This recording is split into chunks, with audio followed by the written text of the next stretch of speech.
Thanks, Amit, for setting the stage because ChatGPT 5 is the latest for us in the ChatGPT, and he has given the briefs about ChatGPT. Even I didn't know many things that he has spoken about, so we can start using it more and more now.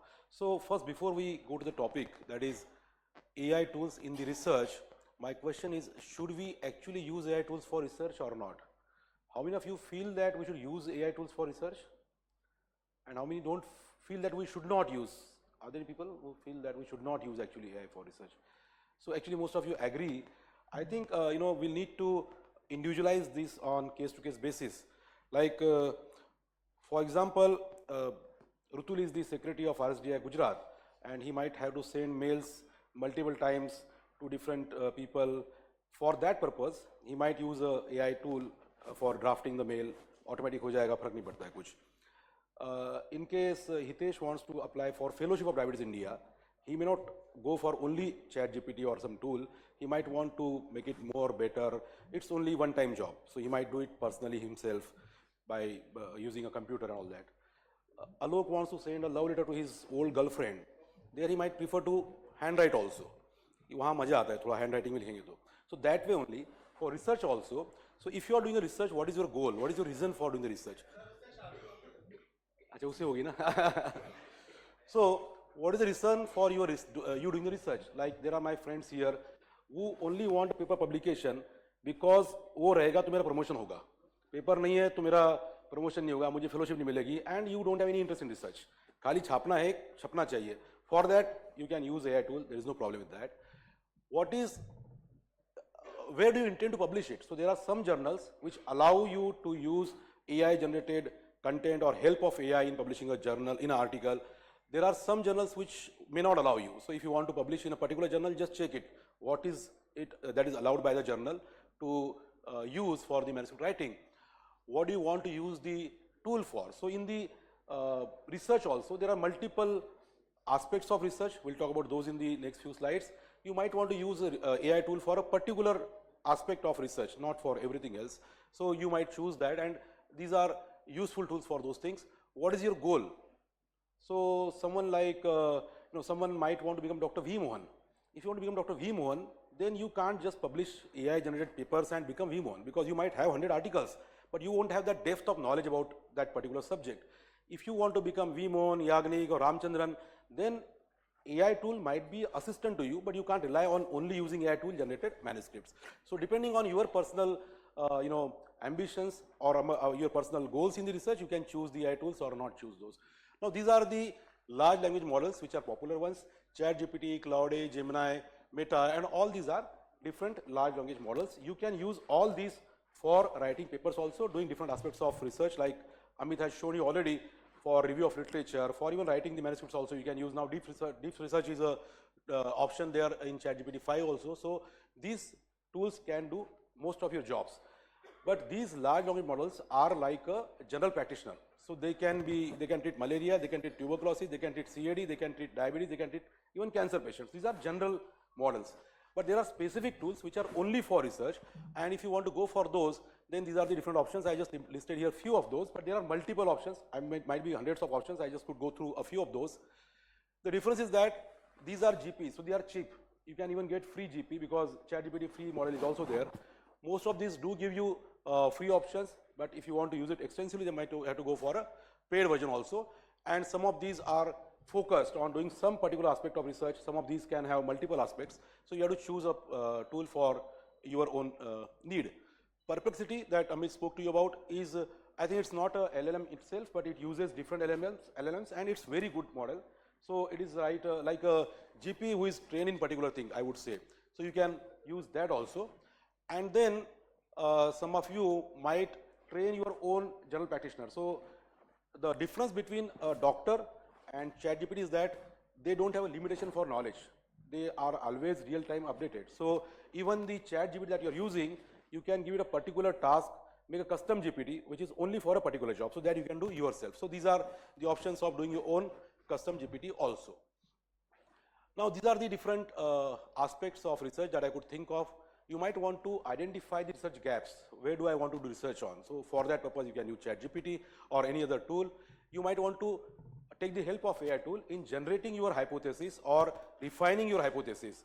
So just saying that I am doing a research in type 2 diabetes in young, it is not sufficient. You need to have a specific hypothesis or a specific topic for your research. For that, you can take the help of the AI tools, designing your protocol for that particular study, for data analysis, for review of literature, for manuscript writing, and even for drug discovery. There are now AI tools which are useful in shortening the length of drug discovery, which used to take years earlier. Now, I'll start first with consensus. So, consensus is a good AI tool. You can use it free also, but I think there is a limitation. After that, you have to pay for that.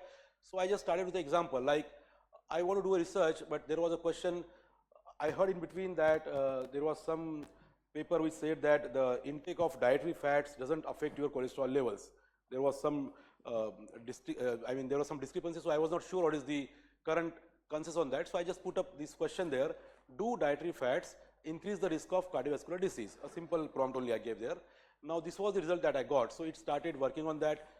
There you can see the progress. So it is going through different articles on that topic. It's identifying and then formatting some theories and then going into sub-analysis of the topic and all that. That progress continues, and at the end you get a summary like this. So it is just like an article which is written. I went there only for finding the research gaps. Is there a need to do research on the role of dietary fats in increasing your cardiovascular disease risk?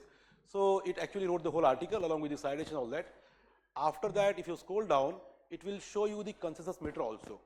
So out of the studies that it could review, around 50% were agreeing with that. There were some studies which did not agree with that. So it gives you all those details about those studies, the studies when they were published, the methods, the journals, the citation score also. So you can see that the top one is cited by around 4,000 people. So it might be a very good article. It's a meta-analysis. Then if you scroll down, it gives you the methodology that it used. So when you write a systematic review article, you also mention the method that you use for the systematic review. So it gives the methodology that it identified around 1,000 articles, screened those, and then there were 500 articles which were eligible. It included only 50 because in the free version, it includes only 50 articles. If you have paid version, it will include all the articles which are required. Then after that, it gives the whole results, then the discussion part also it writes, and then it gives the key papers. So out of these 50 papers that it went through, these are the key papers, and then it gives the basic summary in a tabular format. What is the paper title, the study design, the population it is looking at, and then what is the main finding of that particular paper. And then it also mentions the top contributors in that field. So if you go through that, then you'll find out that suppose if you look for epidemiology of diabetes in India, maybe Dr. Mohan will be there on the top or Dr. Ramchandran will be there on the top. So you'll identify the person who is doing the maximum research in that particular field. Then below that, it writes the discussion, and then it also gives the strength of evidence of that particular aspect of the topic that you are discussing. So I talk about the dietary fat and the CVD risk. So it subdivides it into different aspects and then gives the strength of the evidence. Is it a strong evidence or a weak evidence? Again, it also gives the different aspects of that particular topic. So I just wrote fat, dietary fat. It divides it into trans fat, saturated fat, unsaturated fat, total fat. Then how many RCTs are there in that topic, cohort studies, meta-analysis. Now looking at all these, then you can identify the research gap. So what is the area that I want to work for in the research? It also gives you the open questions. These are the questions which are probably unanswered, and you might do a research on that particular topic and you might get a better output. After all that, then at the end you get an option to export it. So you can either copy this text and paste it in the Word file. You can either export it as a PDF or you can copy it along with the citations also. So all these things are there in this particular tool, and then these are the results. So these were the references that it used. I can export these references. So just click on download and you can download as a CSV file or RIS file. I'll tell you why I downloaded those things. So this was one tool that we discussed. Okay, I'll go back, sorry. Then after that, it also gives you option to do a further detailed research on this subtopic. So we talked about dietary fat and their role in CVD, but then it gives you different questions. Does replacing saturated fat with unsaturated fats reduce the risk of cardiovascular disease? This is a separate question it formulated. If you click there, it will again give you a consensus meter of that also. So on that particular subtopic, there is around 70–80% agreement with that topic, and the other papers are not agreeing with that subtopic. So this was about identifying the research gaps, although it wrote the whole paper, but this is a good tool for identifying the research gaps where you want to do work on. Then the second aspect, generating hypothesis or designing protocol, there are again several tools. I did not go through all of them because ChatGPT is something which I am very familiar with and I use it very often for many things. So in ChatGPT also, it's not a very good prompt, not like what Amit can do because I'm not a prompt engineer. But even if you do a general common man's language, if you speak to ChatGPT like that, so I just said that you are expert medical researcher, help me with drafting a hypothesis and then the protocol for this particular topic. It gives you the whole protocol, the titles and so on. Achha, it's the same structure, okay. Right. So as Amit said, if you keep on doing prompting repeatedly, then you know that this is the right structure, and then it depending on the response that you get, you can modify your prompts also. Now for data analysis, somehow I'm forgetting the tool that I used here for showing the screenshots. No, this is for data collection. So data, like many of you might want to do a research or publish something, but I don't have data.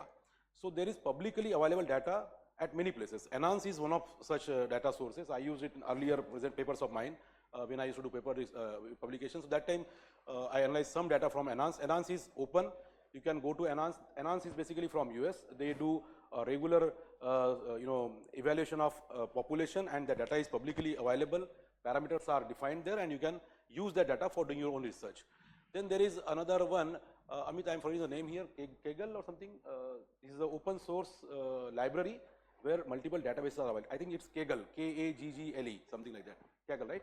So there you search for any data set. So if you want to have a data set which is open source about diabetic patients or lipid profile of patients or anything, you just search for that. It will show you the list of data sets which are available publicly for using. It will give the details about the data set, the parameters which are available, and then you can do a research on that data set also. For data analysis, there are several tools.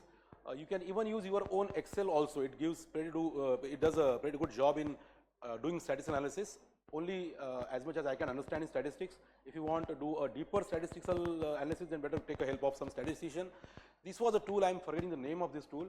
It's a software you need to download on your Mac or on your laptop, and it's a free or open source tool available where you can actually upload your data, and then it gives you all the different options to do the statistical analysis from the data. These are all the different orange, yeah, I was forgetting. Orange, it's orange and it's open source, I think, right? So you can go to website, download the software and use it for your own. It does more than that also. So it also uses machine learning algorithms, I think. So if you want to do some machine learning algorithm and analysis further, that can also be done with this.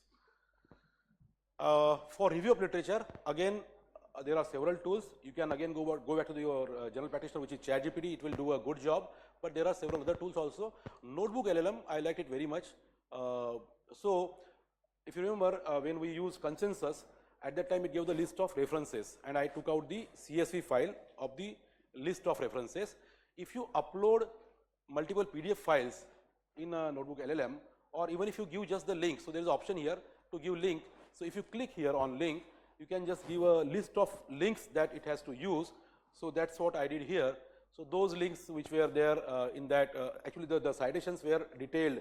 So I asked ChatGPT's help to just give me the links from there, DOI links.